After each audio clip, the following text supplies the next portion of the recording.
So today we're going to look at balancing chemical equations. So you guys have you've witnessed through a lab, short little lab, a chemical reaction. We've actually done quite a few, and you guys have a fairly good idea of what to look for, what evidence you have that a chemical reaction has actually taken place. So now we're going to actually look at kind of the logistics, the math piece of it, in what does a chemical equation look like. So when we say that a couple of things have reacted, what does that equation look like? What are the different parts of it? So that's what we're going to look at today. So we're going to look at balancing chemical equations. One of the things that we've talked about since the beginning is the law of conservation of matter, or mass. So the law of conservation of matter states that matter cannot be created or destroyed, only changed. So that's what essentially is happening in reactions, that we have things together or even things separately, and something else comes along, whether it be fire, whether it be heat, whether it be a variety of things. Put a couple things together, we have a reaction occur. And it rearranges the atoms, which is what we've been looking at the past couple of days. We've been rearranging the atoms. So that's essentially what happens. So I can say iron 3 oxide reacts with carbon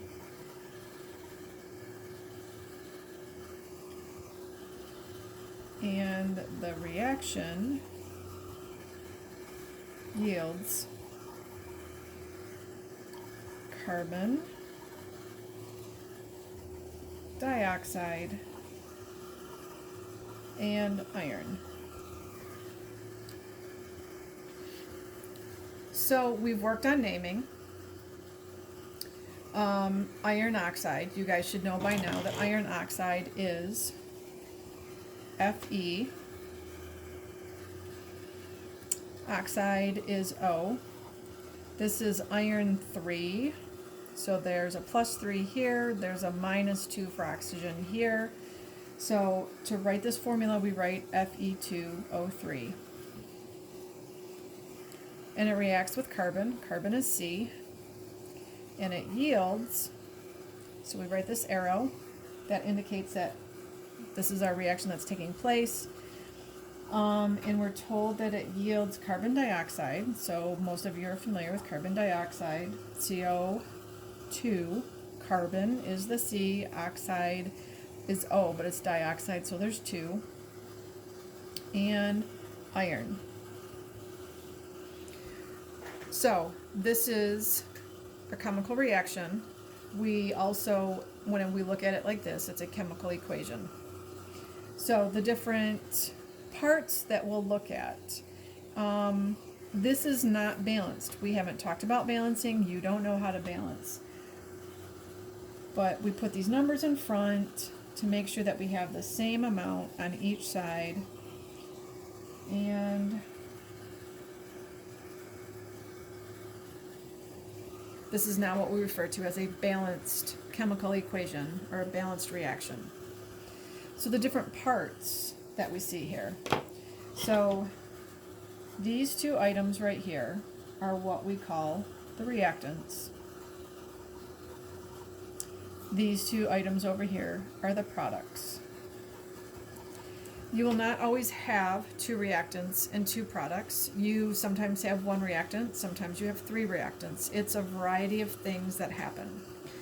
But what's on the left are the reactants, what's on the right are the products. This arrow here indicates yields. So reactants yield products. The large numbers out front are similar to what you see in a regular math equation. We call these coefficients. And these little numbers here, we call these subscripts. They are written below.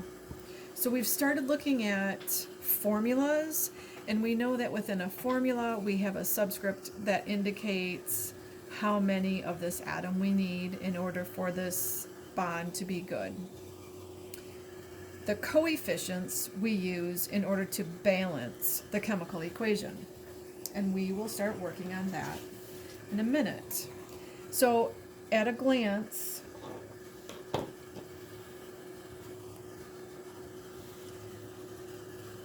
I take this 2, multiply it by this whole unit here, by everything in here. So there's 2 Fe2s. So that means that there's 4 iron on the left-hand side. On the right-hand side, I also see 4. So this is my left, this is my right. 4 irons on the left, 4 irons on the right. Oxygen. There's 2 sets of the O3, so that means that there are 6 on the left. On the right, there's 3 sets of the O2, so there are 6 on the right. Carbon, 3 carbon on the left, 3 carbon on the right. So I've listed all my elements. It's balanced. So this is essentially what we want to do with each of our reactions. We want to look at what's reacted, what products we end up with, and we want to make sure now, moving forward, that we have chemical equations that are balanced. So now let's look at the steps for balancing an equation.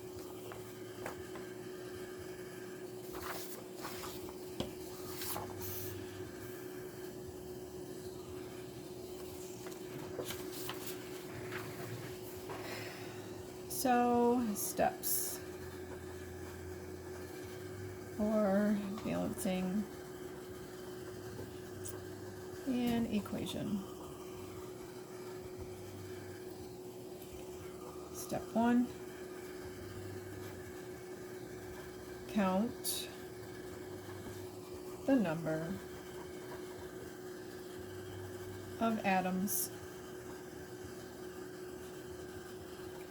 of each element on both the reactant and product side.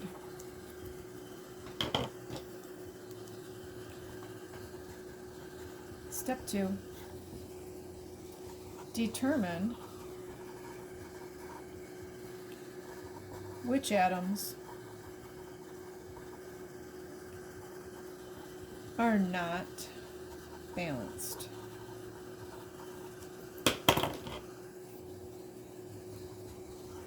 Step 3, balance one atom at a time using coefficients. Start with atoms that appear only once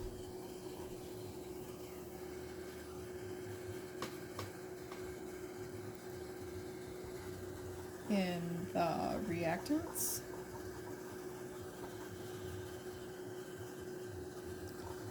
and only once in the products.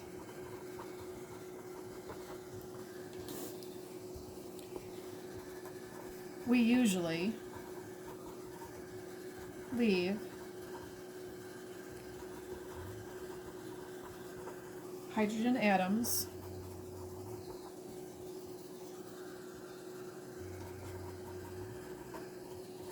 followed by oxygen atoms until last. They seem to be the biggest pain.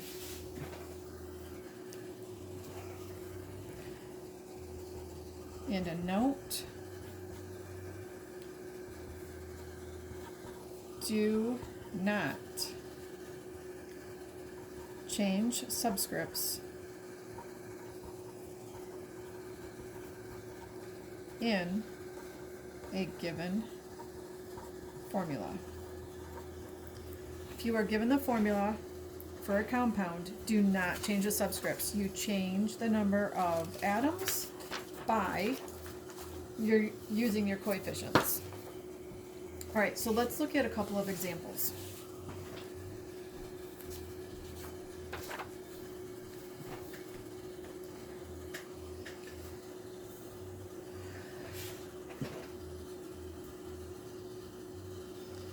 Example 1. I have KClO3, which yields KCl plus O2. So what I'm going to do first, I'm going to list K, potassium, Cl is chlorine, and O is oxygen. So these are the elements in our reaction. I have 1 potassium on each side. I have 1 chlorine on each side. I have 3 oxygen here, and I have 2 oxygen here. So what I need to do is I need to think about what I can multiply each of these by in order to end up with the same number. There's 3 oxygen here, 2 oxygen here. So least common multiple. They eat 3 and 2 goes into 6. So I can make these the same by multiplying to get 6. So I want 6 oxygen. So in order to get 6 oxygen, I have to multiply this whole formula by 2. In order to get 6 oxygen here, I have to multiply the O2 by 3. So my oxygens are balanced, but now my potassiums are not. Neither are my chlorine. So I now have 2 potassium on the left-hand side. If I put a 2 in front of the KCl, I now have 2 potassium on the right. I have 2 chlorine on the left. I also have 2 chlorine on the right. I have 2 chlorine. I have 2 potassium. I have 6 oxygen, 6 oxygen. We are all balanced.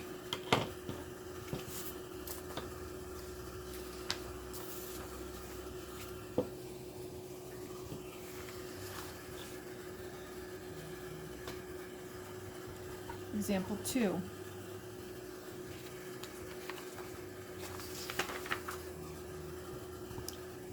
C6H12 plus O2 yields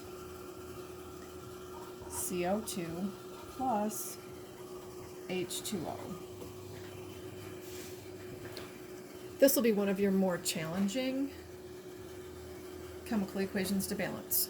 So we have carbon, we have hydrogen, we have oxygen.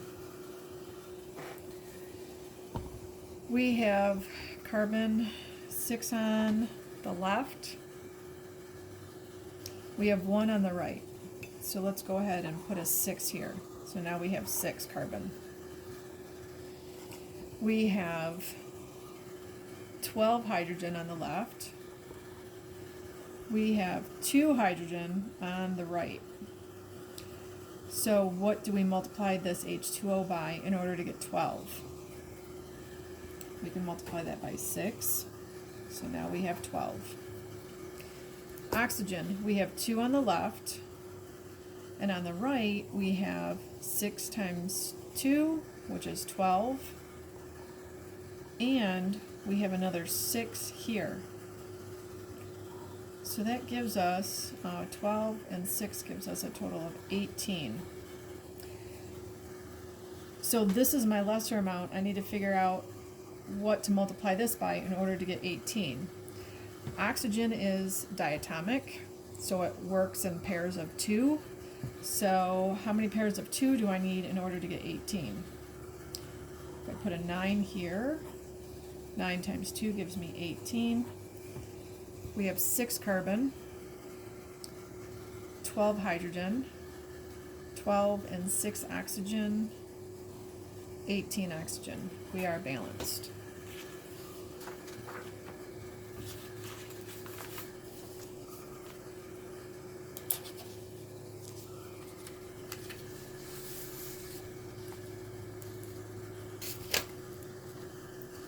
All right, one more example.